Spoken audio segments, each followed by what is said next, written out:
Le rêve, c'est la foi. Le rêve, c'est cette ferme assurance des choses qu'on espère et cette démonstration de celles qu'on ne voit pas.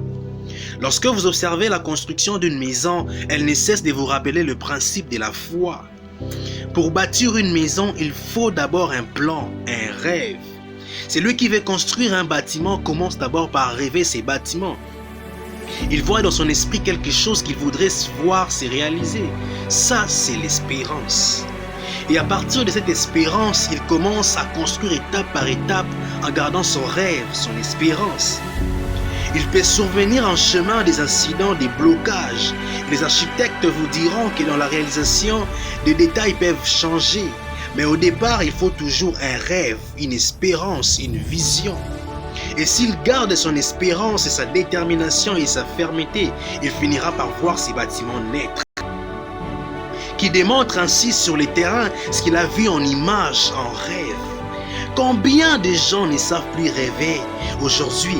Combien de gens ne savent plus espérer à cause des circonstances présentes? Ne vous laissez surtout pas influencer par la réalité des circonstances présentes au point d'oublier vos rêves.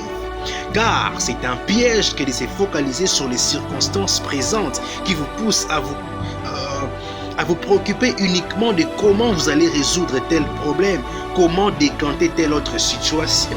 Le problème est que vous pensez toujours en termes négatifs. Voyez, si vous pensez en termes négatifs, vous aurez que des résultats négatifs. Mais si vous pensez de manière positive, vous aurez des résultats positifs. Personne n'est trop vieux pour se fixer un nouvel objectif ou réaliser de nouveaux rêves. La seule chose qui dresse entre vous et votre rêve, c'est la volonté d'essayer et la conviction qu'il est réellement possible.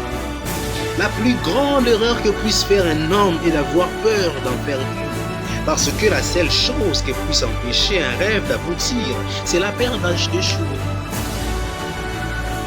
Ayez confiance en vous-même et ayez confiance en Dieu. Ainsi vous inspirez aussi confiance aux autres. N'attendez pas d'être prêt à 100% pour commencer, vous ne le serez jamais. N'attendez pas le bon moment, il n'arrivera jamais.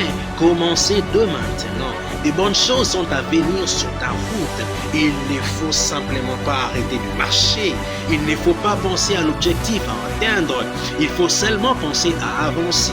C'est ainsi à force d'avancer qu'on atteint ou qu'on double ses objectifs sans même s'en apercevoir. Faites vos premiers pas avec foi. Vous n'avez pas besoin de voir tout l'escalier. Montez seulement sur la première marche. Apprenez à rêver pour tous les aspects de votre vie.